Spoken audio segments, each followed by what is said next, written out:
Olá, bem-vinda ao Tópicos de Mãe. Hoje eu recebo aqui a Maria Cardoso, ela é arquiteta. Hoje vamos conversar sobre a arquitetura do lar após a chegada do bebê. Vamos então aos tópicos do dia. Vem comigo!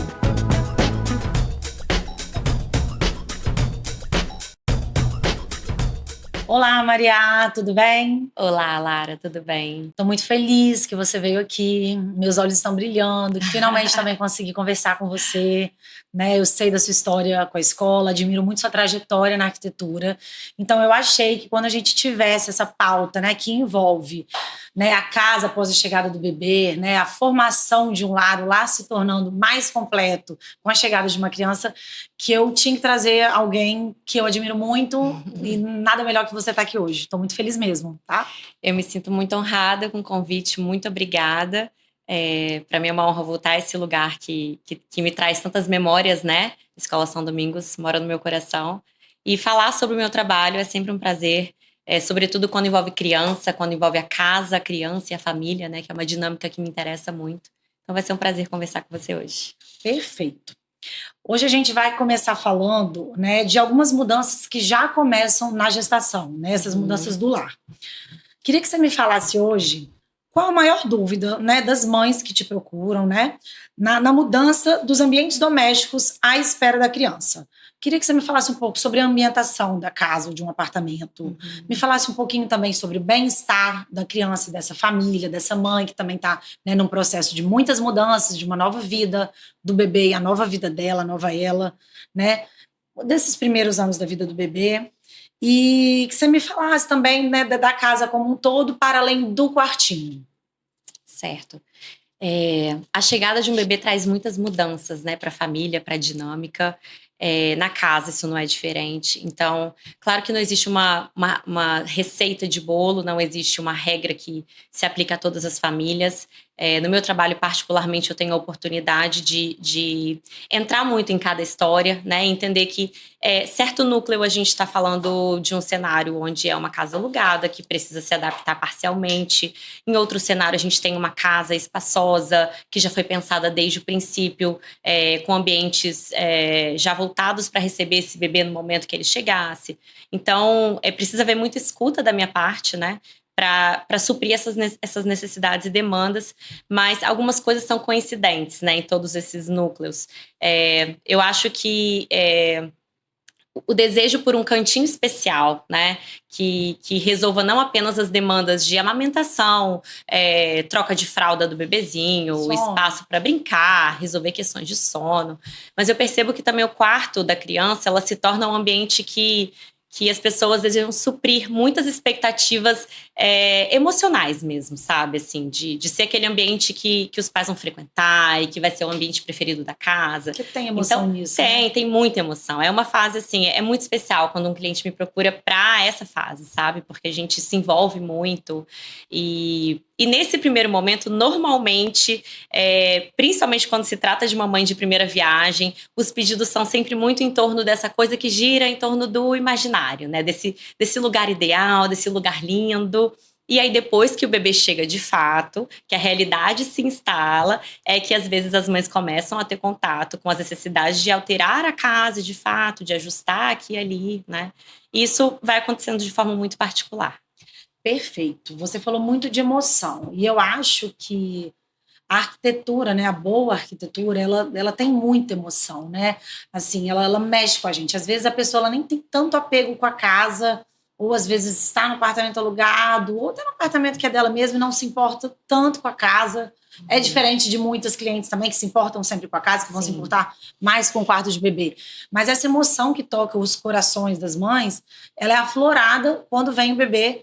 Acho que até por ela pensar que ela vai passar muito tempo ali, que vai ser o primeiro ambiente do filho dela, que ele também vai passar muito tempo ali, crescer, né? Ter as primeiras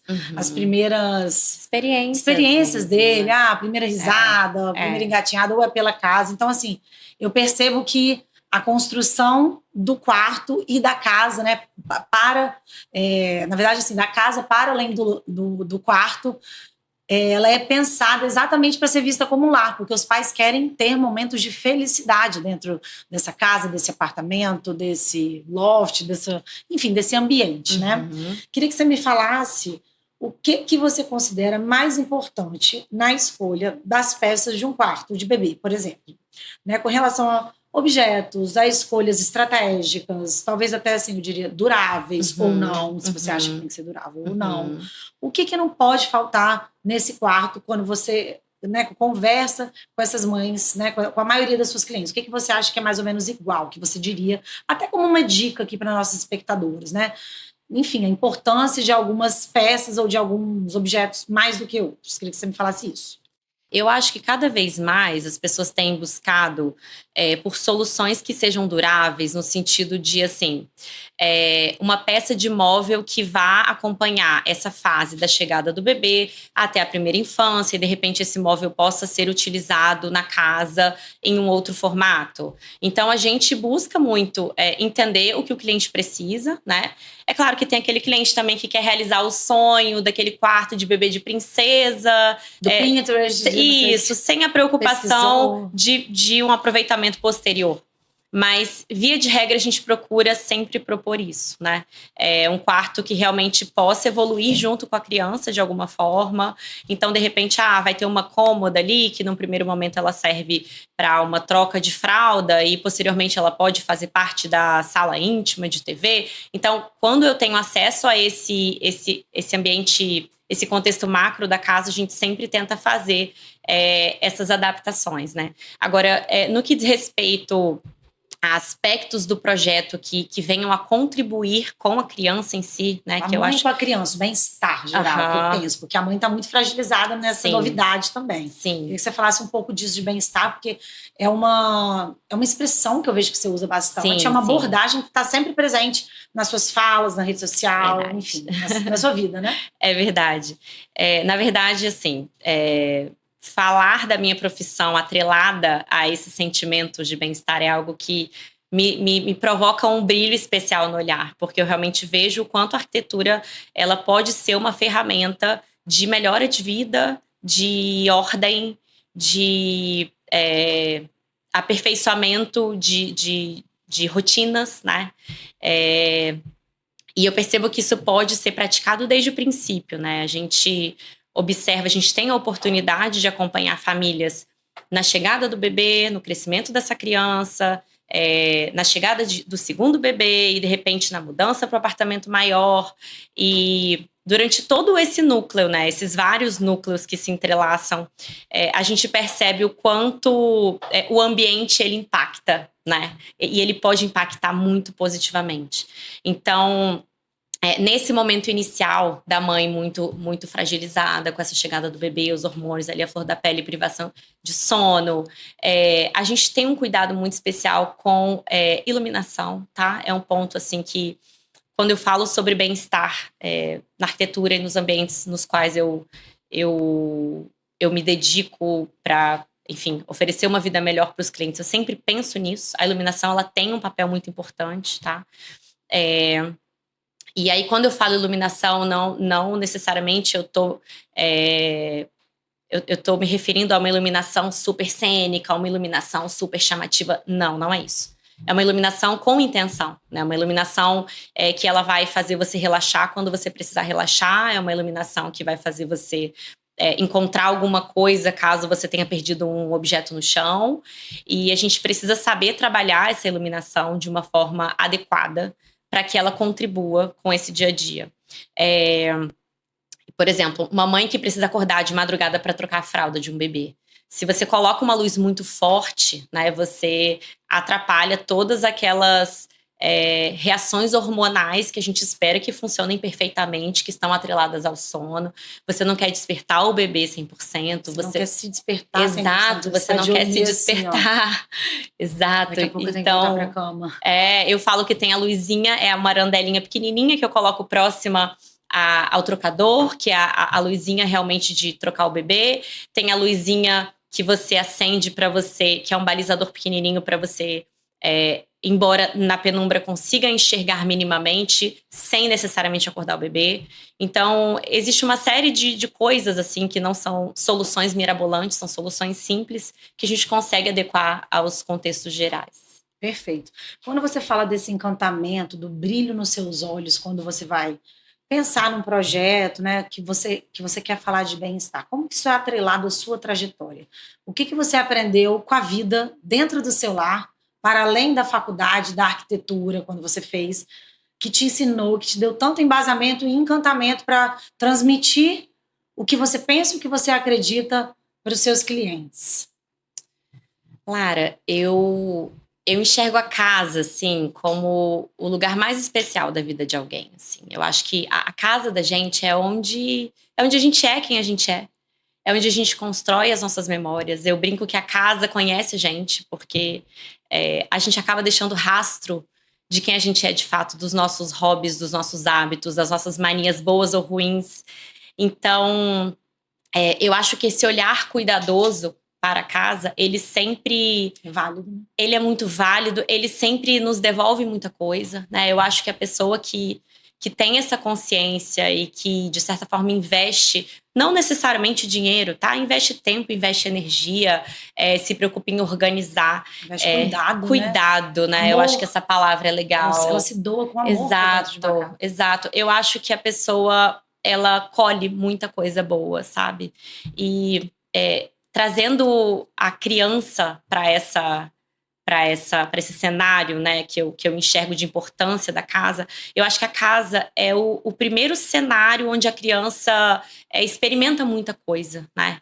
Então, é o lugar onde a criança tem a oportunidade de aprender a virtude da ordem, que eu acho que é muito importante, né?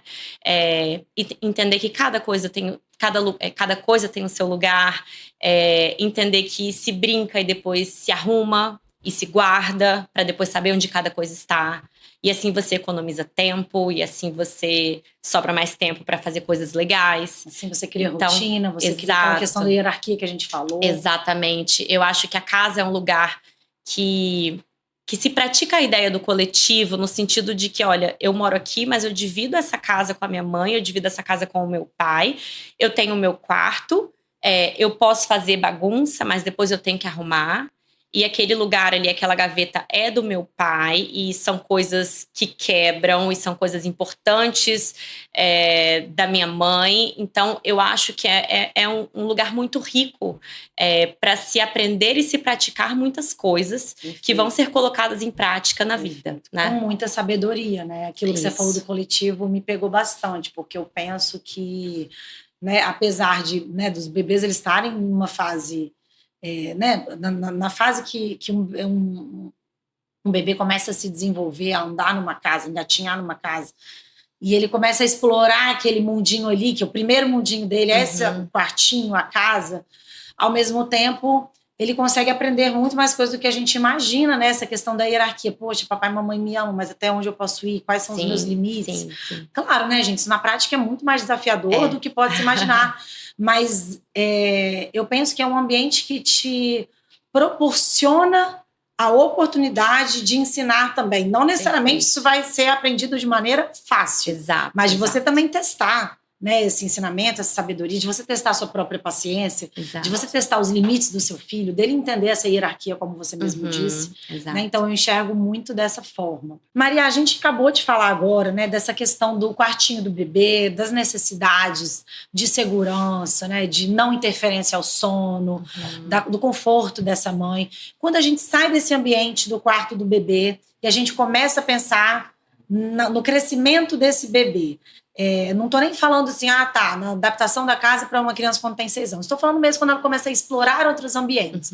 Uma criança que começa a engatinhar, que pega os objetos da casa, depois ela começa a ficar em pé, derruba alguma coisa. Como que você acredita que deve ser a dinâmica de acordo com o que você estuda e vivencia, e até feedbacks assim, de clientes suas? Como que você acha que deve ser a percepção dessa mãe e dessa família para uma adaptação ou não desse espaço? Queria que você me contasse um pouquinho disso, das suas vivências e das histórias que compartilham com você muitas vezes. Bom, eu acho importante dizer que eu não sou mãe ainda, né? Mas eu tenho a oportunidade de conviver com diversas mães no meu trabalho, então é bem comum que eu consiga ter acesso a feedbacks de experiências nesse sentido. Muitos, inclusive, porque você é muito demandada. Faz cada quartinho de bebê. Pois é. E eu acho que a premissa número 1, assim, quando a criança começa a explorar a casa, é segurança, né? A gente não quer correr riscos. A criança ainda não tem noção de perigo, Não tem né? coordenação motora. Não tem coordenação motora, então ela ainda está ali aprendendo, experimentando, pode cair, a gente não quer que bata a cabeça. Então, existem questões sobre segurança que eu acho que elas precisam falar mais alto sempre, tá? Para adaptar ambientes. Perfeito. Cozinha, perigoso, gavetas. Isso. A gente tem cliente que coloca gradinha para limitar o acesso do bebê à cozinha, à escada, e eu acho fogo, perfeitamente, exatamente, eu acho perfeitamente prudente. Agora, no que diz respeito a movimentar a casa inteira, por exemplo, para substituir os elementos da casa por brinquedos, substituir o tapete da casa por tapete infantil, para que a brincadeira fique ali acontecendo pela casa toda. Existem opiniões muito polêmicas, né, sobre esse assunto. Mas eu adoro ouvir a sua. Porque, enfim, acho que cada família tem sua dinâmica. É complicado a gente estabelecer um caminho como o certo e outro como o errado. Mas o que a gente tem percebido, e até existem respaldos científicos, né, de psicologia, de pediatria, que fortalecem essa visão de que realmente ocupar a casa inteira como se tudo fosse da criança, isso não costuma ser benéfico para o desenvolvimento da criança. A gente tem aprendido, e eu tenho visto isso na prática, né? Que quando a criança compreende que ela tem o espaço dela, mas existe o espaço que é de todo mundo. E existe o espaço que às vezes é dela, porque ela brinca ali, mas depois aquele espaço é reorganizado novamente, aqueles brinquedos são recolhidos e aquele espaço volta a ser da família. Eu tenho aprendido que isso é muito importante, né? E essas crianças que um dia foram bebês, obviamente, quando crescem, elas crescem tendo essa percepção e essa noção de começar e terminar alguma coisa, de começar a brincar e entender que existe a hora de parar e existe a hora de guardar, de entender o espaço dela, o espaço do outro. Que é a questão da ordem que a gente já tinha falado. A questão também da hierarquia, né? Alguns cursos de maternidade que eu tenho assistido e acompanhado, elas falam muito, né? Essa mãe, ela fala muito isso, né? A questão da ordem e a hierarquia de saber quem é que manda ali. Não é a criança que é a dona da casa. Exato. Ela faz parte de um núcleo, mas ela está abaixo da ordem dos pais também. Exato. A hierarquia não pode ser de baixo para cima. Eu, pessoalmente, eu posso falar pelas experiências que eu vivi na minha família, na minha casa, pela forma que eu fui criada. Eu fui criada com hierarquia, entendendo que eu fazia parte de uma família, mas eu tinha que obedecer o pai e a mãe. E eu acho que isso é muito benéfico, né? Essa visão, eu acho que a criança, ela é aquele serzinho muito ávido por absorver, aprender e colocar em prática o tempo todo, com base nos exemplos que ela recebe ali na prática. Perfeito. E eu acho que essa dinâmica familiar que ocorre dentro de casa é um lugar muito rico, né? Para essas trocas, para essas experiências, para esses aprendizados. Perfeito, adorei sua resposta. Isso me faz lembrar da minha vivência também. Coloquei grade na cozinha quando a minha filha, né, começou a engatinhar. Vou falar assim, quem me ouvir conhece a minha filha, acha que é um bebê tranquilo, mas mesmo bebês tranquilos exploram uma casa, e quando ela chegava perto do que eu não em risco, né? Se colocam em risco, ou até mesmo quando eu não queria que ela mexesse em algo que estava ao alcance dela, eu falava que não, volta para lá, e tirava 10 vezes, 15 vezes, e 30 se fosse necessário. Sim, é isso. E essa questão da cozinha não tinha porta, naquelas cozinhas americanas, né, no meu primeiro apartamento. E eu lembro que ela ia para a cozinha, ela pulava a grade quando a grade ficava aberta para pegar a ração da cachorra. Ela não ia abrir a gaveta para pegar a faca. Não. Eu falava não, ela desobedecia para provocar, botar a ração. Tira e volta 10 vezes. Vai, levantou, aprendeu a abrir a gradezinha. Então, a gente vê que isso acontece, mas era uma insistência mútua.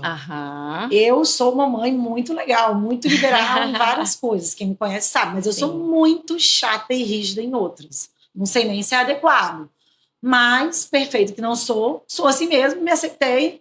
E não é só porque ela é quieta. Acho que é porque eu venho ensinando. Eu acho até um demérito com a minha educação falar que a minha filha, ela ficou educada, ela é boazinha porque ela é quieta. Ela nasceu assim, ela pode até ter nascido com uma observação, mas eu batalho muito para isso. Então, eu acredito nessa hierarquia do lar, eu acredito na insistência dos pais, eu acredito no ensinamento pelo exemplo, no meu cuidado em arrumar a casa e desarrumar. Até quando eu estou deixando uma louça limpa, ela vê que eu coloco tudo no lugar que eu tenho a preocupação em deixar os objetos aonde eles estão. E eu lembro muito de uma frase, a frase de um coach que eu sigo. Nada quebrado, nada rasgado. Tudo em seu devido lugar, nada faltando. Claro, gente, a realidade é diferente. Claro que tem coisa rasgada na minha casa. Colocar isso como uma meta, né? Mas isso é uma meta, é uma busca. É uma busca, exato. Vai ter coisa manchada, coisa quebrada às vezes. Mas a gente tem que tentar consertar e deixar um melhor ambiente propício para um lar ficar aconchegante, ele ser um lugar de refúgio, né? Aquilo que você falou. Lugar é o principal ambiente de uma família, até porque o núcleo principal da família, que é pai, mãe e filho, né? Ou em outros casos, avó e neto e mãe. Mas, enfim, a família que você cresce, que você mora dentro de um lar, é a sua família principal, não quem está fora dali. Então, é um lugar que merece esse olhar, esse cuidado. Sim. Ainda nessa linha, muito do que a gente fala aqui parece o mundo ideal, né? E a gente sabe que não é tão fácil de perseguir. Mas eu acho que se você se mantém nessa busca, né? Eu acho que é um caminho virtuoso de melhorias, sempre, né? Então, eu acho que é por aí mesmo. E essa coisa da insistência, eu acho... normalmente, os caminhos melhores demandam da gente uma insistência, né? Assim, isso aí. Normalmente não é o caminho mais fácil. Normalmente o caminho melhor é aquele que você, perfeito, né? Então, você nem é mãe, mas já falou a frase de mãe. Educar não é fácil. Não é pra ser fácil. Eu acho que o mais fácil, às vezes, é falar, tá bom, menino, vai, faz o que você quer. Perfeito, ou então, pegar todos os adornos da casa, esconder, colocar em um armário, deixar a casa sem nada. Aí, quando ele for na casa dos outros, ter criança é muito difícil, porque criança pega em tudo. Talvez o caminho de falar 25 mil vezes, não, meu filho, não pode, isso quebra. Ou às vezes até um pouquinho mais, não, pode, mas... Talvez esse seja o caminho mais trabalhoso, mas talvez seja o caminho mais virtuoso, né? Pensando a longo prazo. Então, eu acho que quando a gente pensa pelo caminho mais fácil, às vezes você cria uma ideia irreal de mundo e a pessoa perde a oportunidade de aprender algo para a vida, né? Algo que ela pode colocar em prática não apenas naquele ambiente da casa dela, mas em outros ambientes. Perfeito. Né? Eu esqueci a frase que eu queria falar, mas assim, não custa pouco aquilo que muito vale. Não é bem assim a frase, as palavras, tá? As palavras. Nossa, corretas. Eu conheço essa frase. Mas essa frase gente, a minha vida. Assim, não a minha vida, mas depois que eu virei mãe é isso. Nossa, vale Você a tem pena que entender que esse esforço ele vai ter. É justo que muito custe o que muito vale. Acho que é isso. Coisa assim. É justo que muito custe o que muito vale. E a ideia é essa. A ideia é essa. E a educação de uma criança bem educada, custa muito. Muita paciência. Custa muito. Muito caro, talvez, não sei se essa é a palavra, mas custa muito esforço. Por quê? Porque vale muito. No futuro você vai colher esse esforço. Claro, eu acredito nisso, de verdade. Agora vamos falar das fases da criança, Maria. Queria que você me falasse como que é a adaptação dessa casa ou desse quarto. Se essas mães te procuram de novo, porque no primeiro bebê ou no início da maternidade, elas estão muito empolgadas antes do bebê chegar do mundo ideal, né? Nasce um bebê na barriga, que ainda não nasceu, nasce uma expectativa. Mas aí, quando essa fase da criança muda lá no final da primeira infância, 6, 7 anos, você costuma ser demandada novamente pelas mesmas famílias, ou até por uma família que nunca procurou, mas está querendo assim, nossa, meu filho está muito bagunceiro, preciso de um espaço para ele que seja mais estimulante, mais lúdico. Ele está nessa fase agora de alfabetização, preciso fazer umas mudanças na minha casa. Às vezes uma mãe que nunca pensou nisso começa a pensar, porque começou de fato a dar valor para o ambiente. Eu vejo muito assim, bebês/crianças que têm medo de dormir sozinha. Aí a mãe quer mudar o quarto, quer mudar a caminha, quer mudar o papel de parede, porque quer ensinar o filho, e isso seria um incentivo para essa mudança de comportamento. Isso existe? Isso chega até você, essas mães? Muito. Conta um pouquinho dessa fase aí de 6, 7 anos ou depois. A gente, lá no escritório, a gente é muito procurado. Nós somos muito procuradas para essas diversas fases, né? É muito comum que a gente faça parte dessas famílias em variados contextos. Então, aquela criança que eu conheci na barriga da mãe, fiz o primeiro quarto, depois a gente acompanha a fase de 5, 6 anos, e aí a chegada do segundo irmãozinho, e aí às vezes 3 filhos, 4 filhos, como aconteceu recentemente, uma cliente que eu tive que adaptar a casa que tinha sido projetada para 2 crianças, agora ela tem 4. É bem comum que a gente seja procurada para preparar essa casa para esses diversos cenários. Às vezes, uma questão de adaptar um espaço que é pequeno e torná-lo multifuncional, isso é muito comum também. A criança, ela apresenta um reflexo muito grande de comportamento com base no quartinho dela. Perfeito. Tá? Então, Eu acho que estímulo, o ambiente do quarto. Sim, o quarto ele acaba se refletindo, tá? Então, por exemplo, a criança que tem medo de dormir sozinha, né? A criança que procura sempre o quarto dos pais. Já recebi vários relatos positivos de depois de uma reforma, de um quartinho confortável, de um quartinho aconchegante. Mais atrativo para ela. Mais atrativo, a criança mais adequado para aquela idade. A criança despertou o interesse por dormir no quarto dela, né? E isso, para muitas famílias, é uma luta, né? A criança que não dorme no quarto. Então, assim, o que eu já ouvi assim, de cliente, nossa, Maria, graças a Deus, a minha vida mudou. A criança agora dorme cedo. Então, entender certos estímulos que devem existir e que não devem existir no quarto também é bem importante. Por exemplo, é claro que quando se pensa em um quarto de criança, a gente pensa no lúdico, né? É algo que está totalmente atrelado. Mas eu acho que existe um limite para que esse lúdico não fique hiperestimulante. Perfeito. Né? E o hiperestímulo, ele não é bom no lugar de dormir. Então, se você tem a oportunidade de morar em um lugar que você consiga separar uma brinquedoteca de um quarto, ok que essa brinquedoteca seja hiperestimulante. O quarto não pode ser. Maravilha. Se você precisa dividir em um mesmo ambiente essas duas funções, então a gente vai ter o lugar de guardar as coisas, a gente vai ter um canto específico, de modo que a hora de dormir seja uma hora muito clara, não é hora de brincar. Maravilha. Né? Maravilha. E o que eu percebo, né? Não apenas o que eu percebo, acho que a ciência, a neurociência evoluíram a ponto de conseguir nos trazer respaldo para isso, é que o nosso corpo ele está o tempo todo reagindo ao ambiente externo, né? Não apenas ao ambiente natural, como também ao ambiente construído. E nesse sentido, a arquitetura ela acaba se tornando, quando você tem conhecimento disso, você lança a mão das ferramentas certas para fazer da arquitetura um ambiente que gere em você o que você deseja que ela gere. Né? Perfeito. Então, se você deseja descansar naquele ambiente, existem maneiras de se criar um ambiente onde você vai fazer o seu corpo liberar os hormônios para que você descanse e durma bem. De igual modo, a gente consegue fazer um ambiente que tenha a iluminação e os estímulos semelhantes a determinados horários do dia onde o corpo libera mais cortisol. E quando eu falo cortisol, eu não estou me referindo àquele cortisol ruim do estresse, é o cortisol da ação, né? Por exemplo, a luz do meio-dia, ela libera isso na gente. Então, existem maneiras da gente... Eu não sabia, que legal. Pois é, assim, é bem interessante entender isso e praticar a arquitetura entendendo isso, né? Então, projetar um quarto, por exemplo, para um casal que se queixa de dormir mal, de ter dificuldade de pegar no sono cedo. É claro que um quarto não vai fazer milagre, tá, Lara? A gente precisa de uma série de hábitos que andem. Nada sozinho faz milagre, é sempre um conjunto, né? Agora, se você possui os hábitos certos e você está no ambiente certo, eu acho que existe uma sinergia muito positiva que pode contribuir muito com a vida de uma família. Perfeito. Nossa, amei sua resposta, né? Pensando na importância dessas adaptações que acompanham, né, o crescimento dessa criança.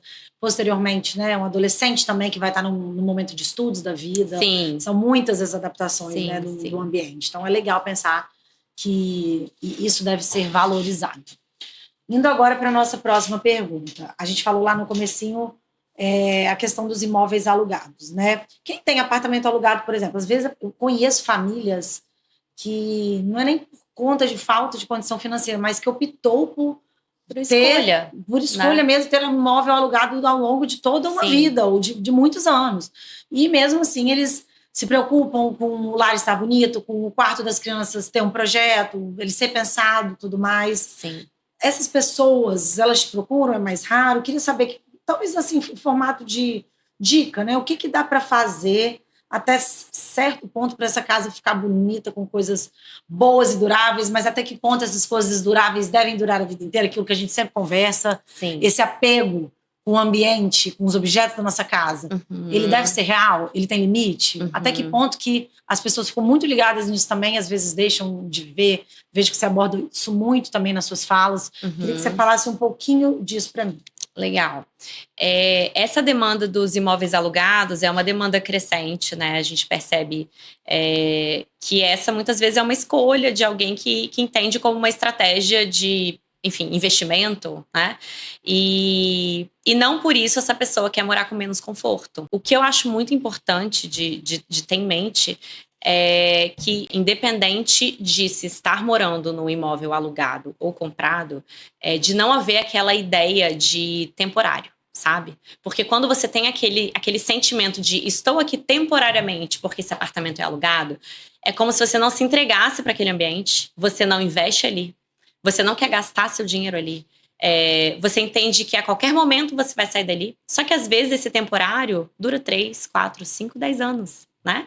Então, e às vezes uma vida, às vezes uma vida, mesmo, perfeito, né? Então, existem diversos contextos de imóveis alugados. Existe aquele contexto da pessoa que optou morar em um imóvel alugado porque ela entende como uma estratégia financeira inteligente, né? E eu já tive inúmeros casos que eu posso exemplificar. Sim. E existe aquele contexto também da pessoa que está morando ali temporariamente e que é possível transformar esse contexto em um contexto agradável, em um contexto onde a vida dela flua muito bem, desde que ela não trate aquele dia a dia e aquele espaço como algo, eu tô aqui só por 6 meses, né? Nunca é, né? Nunca é. E mesmo que seja, né? Eu acho que vale a pena, até porque é possível, né, criar soluções e trazer soluções para esse espaço, ainda que ele seja temporário, trazer soluções para que ele te atenda, para que ele te traga o conforto que você precisa, aconchego, para que ele te traga ordem, como a gente tanto falou. E hoje existem possibilidades, né? A gente já fez inúmeros projetos nesses dois contextos, tá? Tem um caso específico de um casal de clientes que alugava um apartamento enorme e eles quiseram investir muito, embora sendo alugado.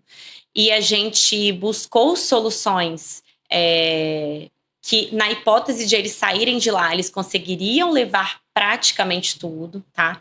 E a dica que eu dou, independente do contexto, invista no que for móvel, no que for solto, né? Então, se você eventualmente mora em um apartamento, ainda que, sei lá, daqui a 6 meses você vai mudar de cidade,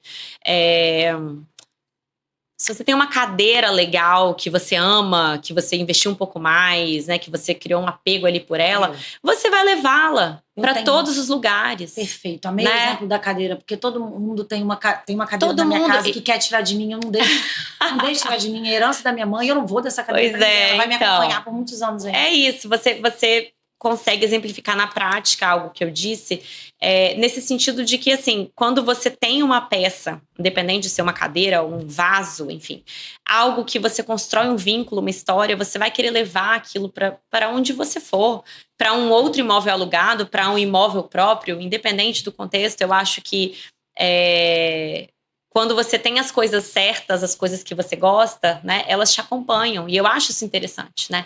Essa coisa do descartável. Eu vou comprar isso aqui, que é baratinho, que daqui a 6 meses talvez isso quebre, mas tá tudo bem, porque eu não moro aqui mesmo, essa casa não é minha.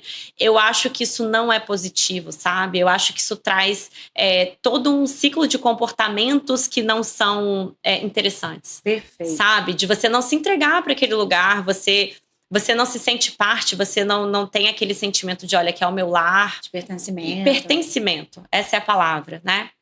E eu acho que dá para fazer isso sem gastar tanto, sabe? Com certeza. Existem saídas, né? Existem. E quando a gente fala, vou até assim colocar esse ponto aqui para a gente finalizar, né? Para a gente acabar com a nossa reflexão. Quando a gente fala no termo contrário, aquelas pessoas que são muito apegadas com algo caro ou de alguém que deu, que herdou, e aí ficam naquele apego todo com criança, que ninguém pode usar a casa, ou a própria pessoa, o próprio adulto, ele não quer usar as coisas, ou enfim, ele tem um apego por um medo de quebrar, de estar usável, de ficar velho. Como é que você diria que o que você acredita que passa na cabeça dessas pessoas e por que não lidar dessa forma com as coisas? Eu já vi você também com alguns textos sobre isso, eu acho muito interessante a sua visão. Queria que você compartilhasse um pouquinho aqui com a gente. A minha visão é o contrário disso, assim. Eu acho que casa é feita para viver. Eu acho que caro é aquilo que você não usa, tá? Então, se você de repente optou por investir um pouco mais em um determinado item, mas você usufrui dele muito, você olha todos os dias para aquele item e você se alegra e você sente gratidão por ter aquela peça. Eu acho que aquilo se paga de alguma forma. Mas voltando um pouquinho para o que você falou, é muito comum ver, principalmente nas gerações anteriores a nós, né? Essa ideia da casa bibelô, daquela sala para visita. E louças para visita. Exatamente. O chão que ninguém pode pisar. Exatamente. O chão que se encera e ninguém pode passar lá, porque é só quando recebe visita. Eu acho que, graças a Deus, isso está mudando muito, tá? Eu percebo isso no dia a dia das famílias com as quais eu trabalho. Pós-pandemia ficou mais evidente mais evidente ainda. Valorizar quem tá ali dentro. Exatamente. E assim, eu pessoalmente, eu vivo a casa na essência mesmo, sabe? Assim, você vive eu mesmo. quero usar todas as melhores louças todos os dias, eu quero usar o melhor lençol. Se quebrar, você morre? Se quebrar, assim, eu sou uma pessoa cuidadosa, tá? Eu não sou a pessoa que levanta a bandeira por se quebrar, quebrou, não sou assim. Eu acho, inclusive, muito importante criar esse sentimento de cuidado pelas coisas, de não substituição das coisas, que eu acho que a gente vive essa era de o iPhone, por exemplo, né? Enfim, os elementos que a gente usa no dia a dia, eles foram feitos para ter uma obsolescência programada e levar a gente a querer substituir o tempo todo. Eu acho que a casa não é por aí. Produção, que todo mundo tem tudo igual. Exatamente. Se repetindo. A casa não é por aí. Acho que a vida não é assim, né? E eu não tenho essa mentalidade de substituir. Eu acho que a gente deve nutrir carinho e cuidado pelas coisas que nos cercam, né? Escolher muito bem as coisas que nos cercam e uma vez escolhidas, essas coisas devem ser cuidadas, né? Mas se eventualmente quebrar, tá tudo bem, faz parte. Estragar, acontece, compra outro. Uma tristeza, um piso. Ou então você deixar, às vezes, de ter pessoas queridas ou de encher a sua casa de amor, ou do seu filho tá brincando. Nunca deixar de viver. Porque sua casa está em reforma. Às vezes você está demorando a terminar a sua casa, igual é o caso seu, por exemplo. Nossa, eu gosto das coisas muito do meu jeito. Às vezes eu vou demorar anos, mas vai ser do meu jeito. Perfeito. E mesmo assim, você nunca deixou de receber as pessoas na sua casa. E de viver da melhor forma possível, né? Naquele contexto. Exatamente. Eu acho que é isso. Eu acho que casa é o cenário da vida. Casa é lugar de construir memórias. E lar é feito para se viver. O lar se constrói de histórias. Não são só de coisas, né? Exatamente. Eu acho que as coisas fazem parte, mas elas não substituem a importância das pessoas e dos momentos que são construídos ali naquele espaço, né? Perfeito. Maria, estou muito grata que você veio hoje aqui. Graças a Deus que a gente te trouxe. Estou muito feliz mesmo. Vou fazer agora um compilado, né, um resumo de tudo que a gente falou aqui hoje. A gente falou, né, nossos tópicos principais do dia foi sobre as mudanças que começam na gestação e na infância. Depois a gente falou do quarto do bebê e as necessidades especiais. Quando o bebê cresce, né, e o espaço precisa ser adaptado ou não. A gente falou também dessa questão, né, que é um tópico, querendo ou não, dos imóveis alugados. Sim. E queria te agradecer mesmo por estar aqui hoje. Amei toda a sua fala. Eu que agradeço. Sou grande admiradora do seu trabalho. Concordo com... Acho que eu ia falar quase tudo, mas acho que é tudo, né? Tá muito match. Amei que foi você. Bom. E obrigada por compartilhar tanto da sua visão, né, do seu conhecimento, para além, né, do seu núcleo, da sua, né, rede social, estar aqui conosco. E tenho certeza que todo mundo que vai nos assistir vai gostar muito desse conteúdo. Muito obrigada mesmo. Eu que agradeço, foi uma oportunidade maravilhosa conversar sobre esse assunto que eu tanto amo. Obrigada. Obrigada, muito feliz. Aproveito para agradecer você que nos acompanha pela companhia. O Tópicos de Mãe é um oferecimento da Escola São Domingos e da Sundays.